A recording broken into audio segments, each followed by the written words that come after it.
My source of inspiration is this spectacular city of Medellin Software Valley. Medellin Software Valley is nestled in a luscious avatar emerald green mountains of the South American Andes. These artificial intelligence ASIC semiconductors were developed at my design centers in Medellin Software District of Technology and also in Miami. The scope of this framework will present different design options for the development of ASIC system-on-chip design methodologies. In addition, I will delineate an open-source ASIC design methodology using open-source RF sources. These ASIC tools and resources include OpenLane, end-to-end ASIC flow, OpenRoad, Silicon Compiler, Coriolis 2, OSS CAD, Open Source FPGA, JOSIS, VTR, and VHDL support with GHDL. On the analog spectrum, I made use of tools like Magic, K-Layout, NetGen, NGSpice for simulation, GDS Factory, and OpenEMS. Physical tests were performed for LVS, DRC, CVC. At the LVS, each segment is built with OpenLane, which will check LVS for each segment of the project. Then I combine all the projects together to run a top-level LVS and DRC for routing, power supply, and macro placement. The extracted netlist from the GDS is what is used in the formal scan chain proof. DRC is checked by OpenLane for each small segment of the project, and then again at the top level when I combine all the projects. CVC checker is a device-level static verification system for quickly and easily detecting common circuit errors in CDL, circuit definition language, netlists. So I ran tests on the final design and found no errors at all. All of my ASIC projects go through a very rigorous verification methodology. However, in this specific example, I will split the verification effort into functional testing, simulation, static testing, formal verification, time and test STA, and physical tests, LVS and DRC. First, set up the design. You'll need the GitHub tokens. For verification, I use iVerilog and CocoaDB. These tools are in the github.com YOSIS HQ OSS CAD suite build. Go into simulations.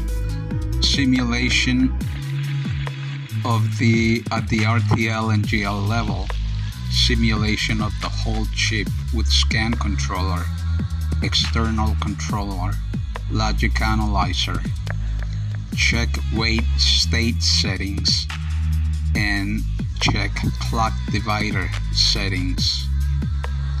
With respect to scan controller, this test only instantiates user project wrapper, which contains all the small projects.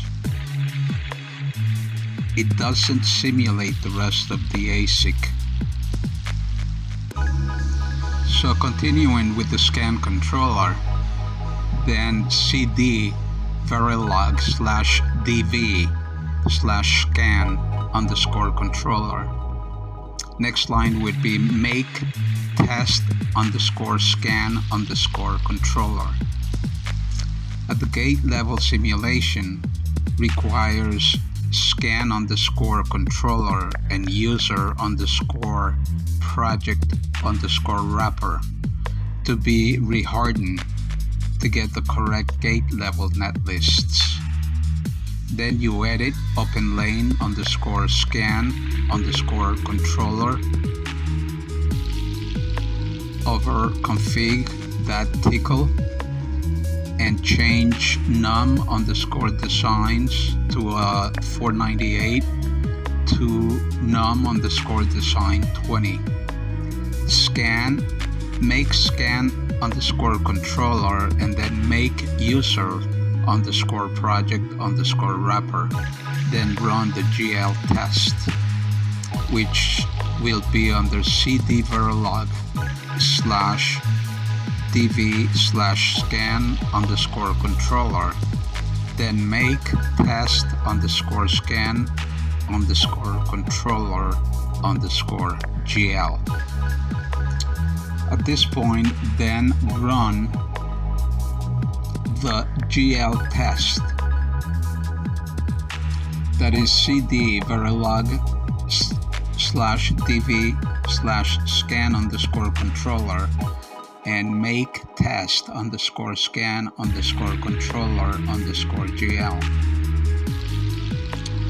In single, just check one inverter module, mainly for easy understanding of the traces, that is make test_single. Then set up the custom weight state.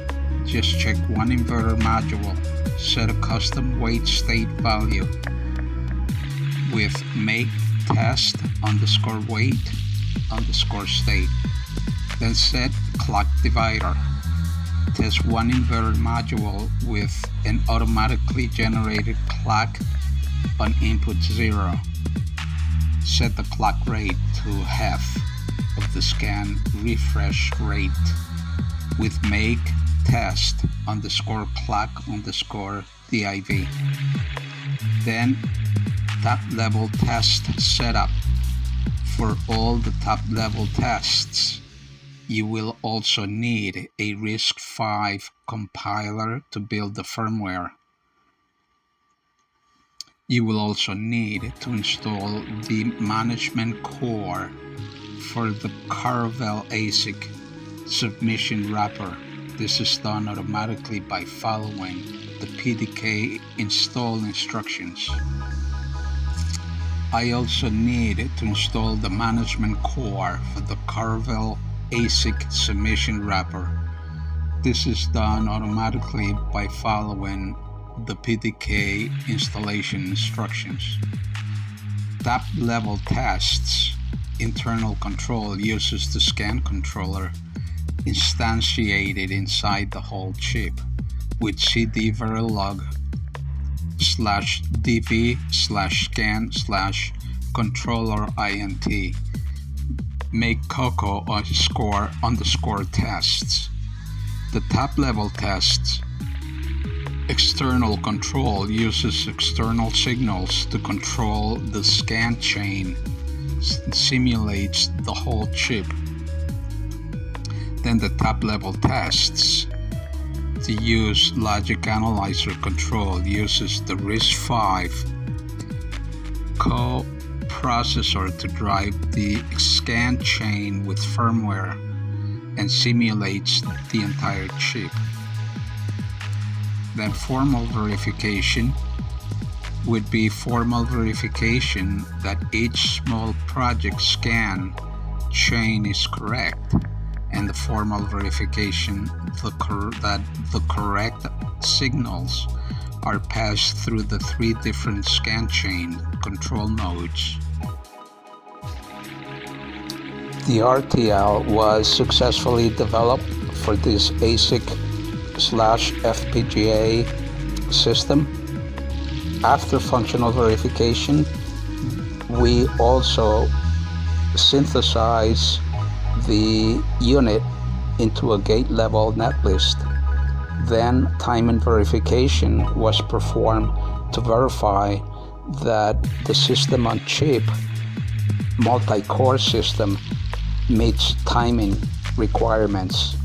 Once the design meets timing goals, the netlist is given to the physical design, which places and routes the design, and then finally the chip is built and tested. The high-level system design process applied in this design was as follows.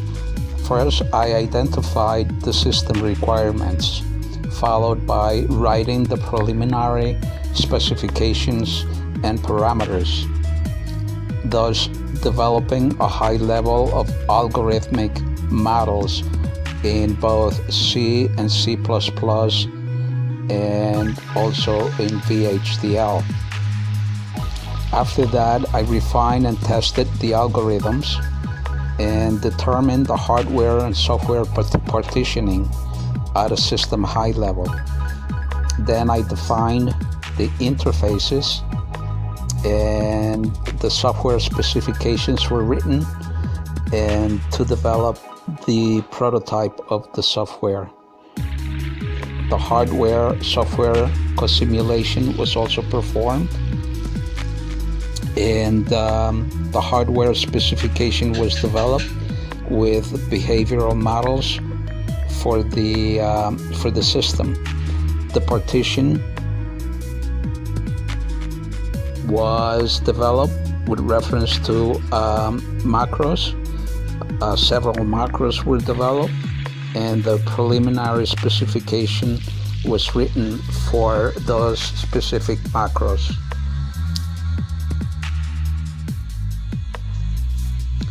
At the top level HDL, I successfully determined the configuration and generated the top level HDL design.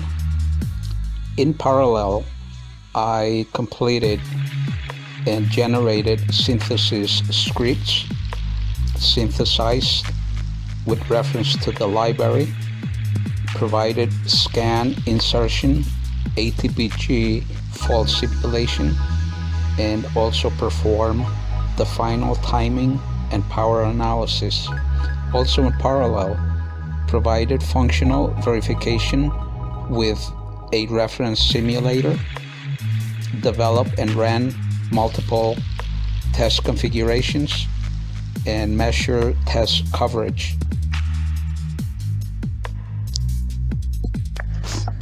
For those sections of the design that are full custom, we have the choice between manual porting and automated porting.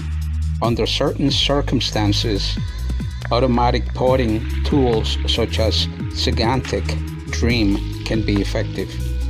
These tools operate at the polygon level, automatically mapping transistors and interconnect from one set of design rules to another, and shrinking the design as much as possible. For large macros such as multi-core embedded systems, where simulation speed in the system environment may be an issue, it can be useful to include cycle-based simulation and/or emulation models. In general, RTL that complies with the coding guidelines will work with cycle-based simulation and emulation. However, test benches and bus functional models, unless coded to the same RTL guidelines, are important and effective for large macros. The product files, in addition to the RTL in Verilog and VHDL, we must include the synthesis and installation scripts. We include the reference library so that we can synthesize the design and verify that the installation was completed successfully. In addition, providing the reference library, scripts, and verification environment allows us to create this true environment. Porting the hard macros. For hard IP that was completely synthesized, the porting strategy is quite straightforward. We just resynthesize, targeting the new technology library, and repeat the physical design and timing model generation.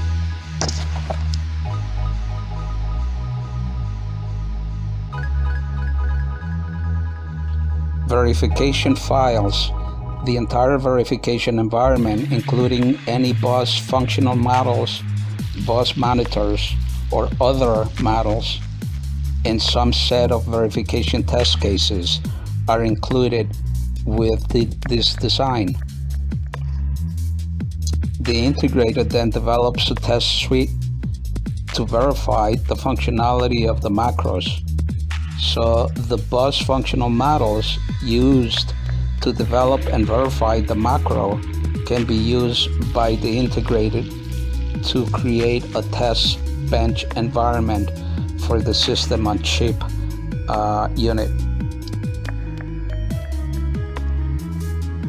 The arithmetic logic unit is capable of calculating the results of a wide variety of basic arithmetic and logical computations.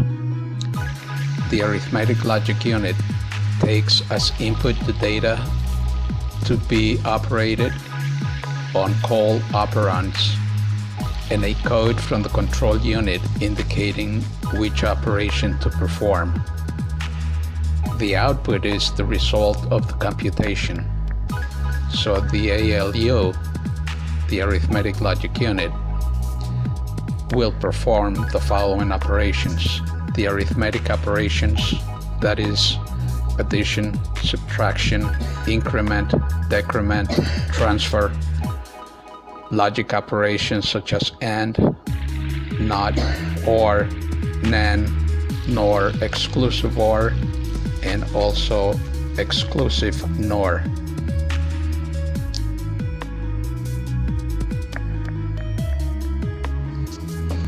The objective is to show the implementation of a 32-bit arithmetic logic unit using the behavioral model style to describe how the operation of the arithmetic logic unit is being processed. It is accomplished by using the hardware description language, the VHDL. The behavioral style makes use of the process statement. A process statement, which is the main construct in behavioral model, allows using sequential statements to describe the behavior of the system over time. So a process is declared within an architecture as it is illustrated in this video and is a concurrent statement. The statement inside a process are executed sequentially. So the process reads and writes signals and values of the interface, which is input and output ports, to communicate with the rest of the architecture, like other concurrent statements.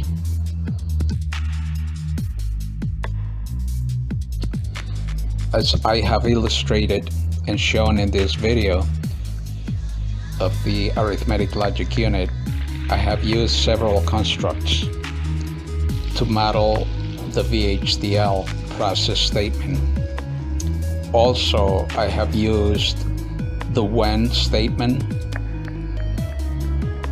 In the case statement, it executes many sequences of statements based on the value of a single expression. Also, the case statement evaluates the expression and comparison of the value of each of the choices, while the when clause statement corresponds to the matching choice, which will make the statement to be executed.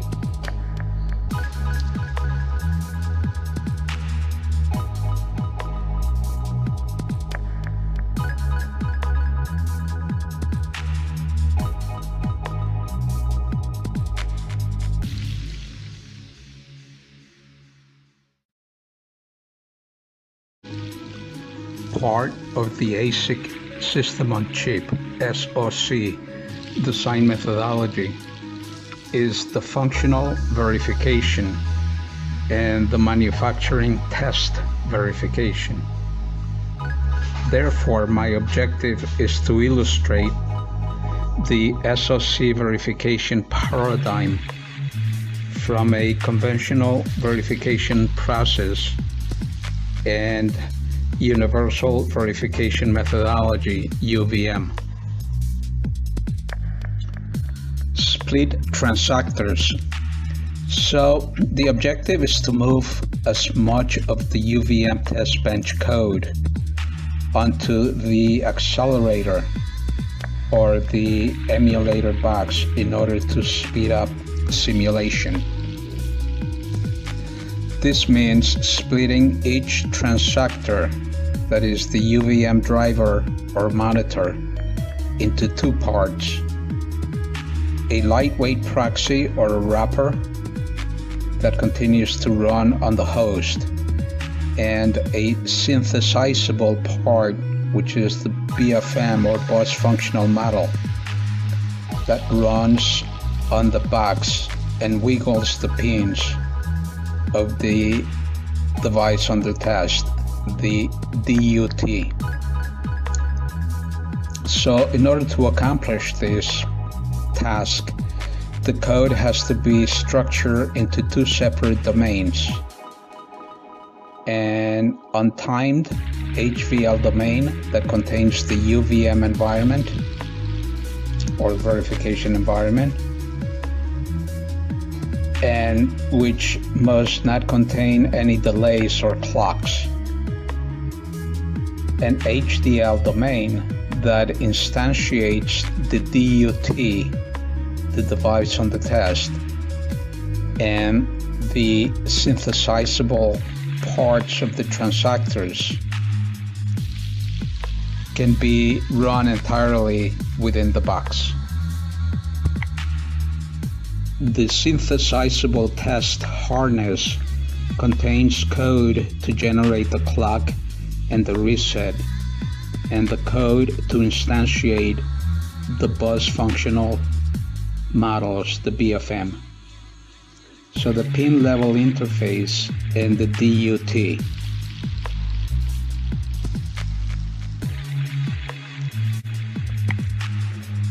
The untimed test bench instantiates the UVM environment. So it is important to note the untimed test bench is that the virtual interface within the top level configuration object is set to point to the BFM interface within the test harness, that is top underscore HDL underscore th.bus underscore BFM underscore 0. This is a full hierarchical reference to the interface instance of the bus underscore BFM underscore 0 within the top level module. So when the UVM driver and monitor proxies communicate with the code outside the class-based verification environment using local virtual interface variables, they will actually be communicating with the BFM in the synthesizable test harness. The UVM code generator interface template file contains settings to include various user-defined code fragments required to define the UVM driver, such as the Praxer or wrapper for the full driver transactor, much of which is implemented on the HDL side in the synthesizable bus functional model, BFM.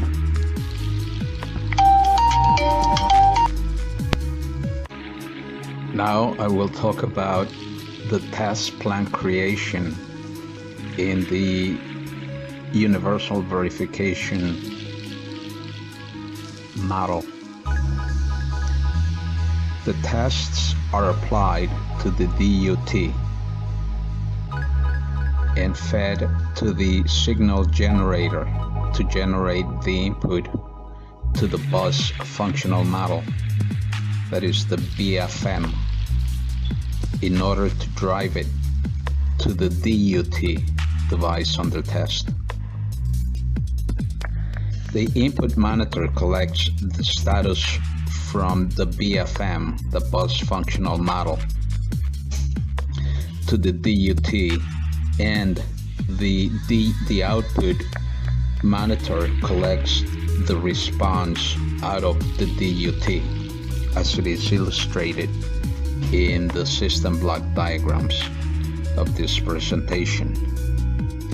The input packet and the output packet response is fed to the scoreboard and checker, and compares the response from the DUT device on the test and the reference model output. The build phase and physical connection of all components are done through the test generator, or the test generator, and of the packets to the BFM is the most time consuming of the verification process. And the run phase collects the process from the device under test into the output protocol monitor and calls it in the scoreboard, as you can see from the block diagram, to run the test cases on the device under test. If the test case or the test cases are clean, then you can report the results and get an actual report.